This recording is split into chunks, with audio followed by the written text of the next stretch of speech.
Welcome back, weirdos. Good morning, good afternoon, good evening. I'm so glad you're here. So I did a thing. I picked up a few goodies from the Makartt website. I have not played with Makartt acrylics, dip powders, dippies, whatever you want to call them, in quite a minute. So I figured let me grab up a couple of a couple things. They had some kind of a crazy sale. I don't know if it's still going on. If it is, I will leave everything linked down below regardless. But they had some kind of crazy sale. Things were on clearance, so I can't turn down a good sale. So I went and grabbed up some of their clearance things, and we're going to do something highly requested. I have gotten this request from subscribers so many times. We're going to do what I think is called a Halo Ombre, which is kind of like a halo. Basically, it's a circular ombre, kind of going from the inside out. We're going to give this a go. I've never done it before. You're going to see my very first attempt, and we're going to talk through it. These are the colors I decided to go with.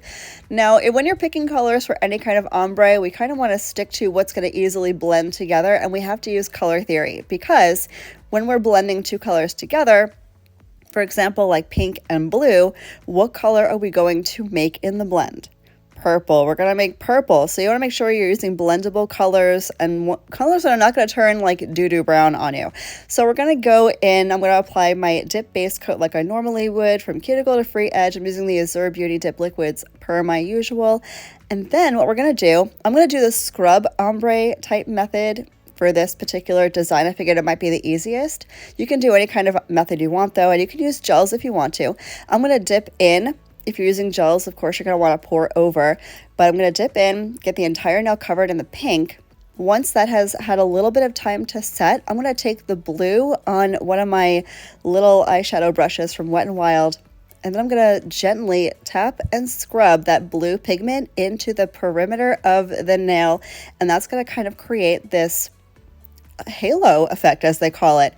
This you can do as much or as little as you want. You can make it as big or as small as you want. Now, granted, I have little to no nail estate with my little nublets over here. I know, longest nail beds of all time ever. Shush. But if you have longer nails, this would probably look exponentially better on you. But I didn't feel like putting on extensions. I'm like, I want to make sure that it can be done on short nails too. Ooh, did you hear that hiccup? On short nails too. So here we are. So I'm just going to scrub until I get it exactly the way I want it. Once I have it in my mind perfectly, or, as close as I can get to that, perfect is an illusion, doesn't exist. I'm going to dust off excess. And here's what we're looking like so far. Now I'm going to go in with coat number 2. Coat number 2, we're going to do the exact same way. I'm going to put the dip base on from cuticle to free edge and dip right into the pink. It's not going to cover up the blue because the blue is deeper, darker, more pigmented, and then we're going to stain. Essentially, we're staining the pink with the blue, creating that purple halo ombre effect. So I'm going to dip into the pink and start scrubbing again with the blue. Now, if you wanted to use the gel method for this, which I kind of want to do that actually. I wanted to do what? I don't have words today. What is even English? I wanted to do the gel method, but I know a lot of you guys don't use gel, so I figured let's do it with dip liquids first, but I will be doing it with gel liquids. If you want to do this with gels, what you're going to want to do is cure the pink first. Get that nice and cured, because if you go right in with the blue over wet gel, you're going to move things around, gunk things up. You want to make sure that's cured first. Then you can scrub in and start staining that pink with the blue. And then you can just dust off excess and move on with your coat number 2. So I'm going to go ahead and get the second coat done, and I'll come back for encapsulation.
So I went ahead and got the second coat completely done the way I like it. Now I'm going to encapsulate. I'm using clear acrylic. I'm using the Modelones per my usual.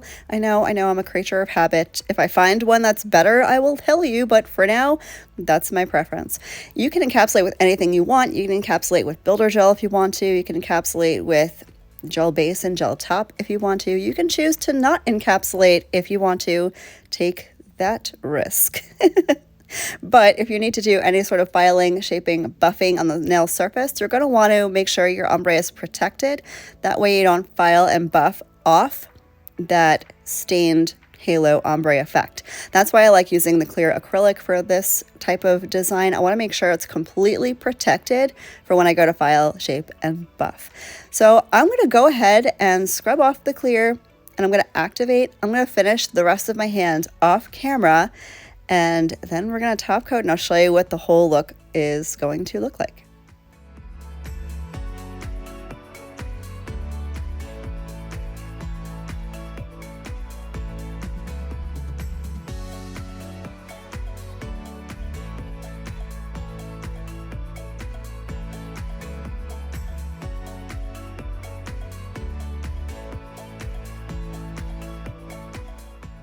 So I decided I wanted to do 2 of the halo accent nails and then the rest of the nails in pink.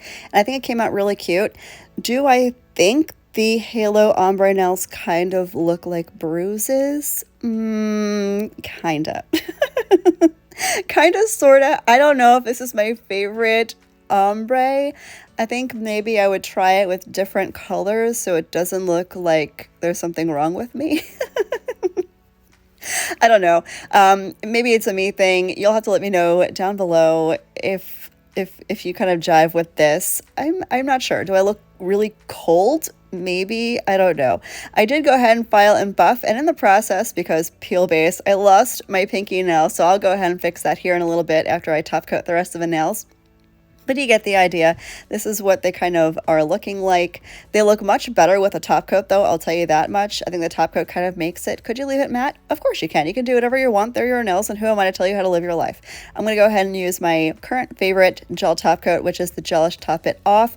I have this question a lot. Why do I like to use the Gelish Top It Off, even though it's a top coat you have to wipe off? It has a tacky layer after it cures, because I really love the consistency of this gel top coat, and I really love the gloss, and it's a long-lasting shine. I have worn this on nails for weeks and weeks, and I've never had an issue with it.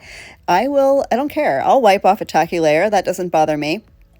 Of course, you do want to make sure if you're using any type of gel products, and you don't have to. You can totally use your dip powder top coat, or you can use regular nail polish top coat, whatever you want to do, whatever your preference is. But if you're using gel products, especially a top coat, you want to make sure that you're not only removing a tacky layer if there is one, but whether or not there is a tacky layer, please get up, wash your hands, make sure there is nothing on your nail. There could be chemicals sitting there, even if it's a no wipe top coat. And if you have chemicals sitting on your nail surface, and then you put on some cuticle oil, now you're moving around those chemicals and you're pushing it into your cuticle area, into your skin, into your sidewalls, underneath your nail. And the last thing you want to do is that, because that is what will inevitably, most likely at least, cause contact dermatitis, which can lead to a gel allergy, and nobody wants that. I promise you. If you've not seen, I encourage you to Google images. If you really want to see what that's about, Google images of gel allergies. It is not pretty. It's the last thing you want to have to deal with. It takes forever to heal, from what I'm told. I'm fortunate enough that I never had to deal with that situation. I hope I never have to. As you can see, I went ahead and fixed the pinky nail. I washed my hands. I'm cleaning off my nail surface before I go in with cuticle oil. And this is the finished look. I don't know if I love it. You guys will have to let me know down below. If you made it to the end of the video, I super appreciate you. Please leave me your favorite funny face emoji, because I'm in a silly mood. I hope the rest of your day is as beautiful as you are, and I will catch you in the next one. Love you. Bye.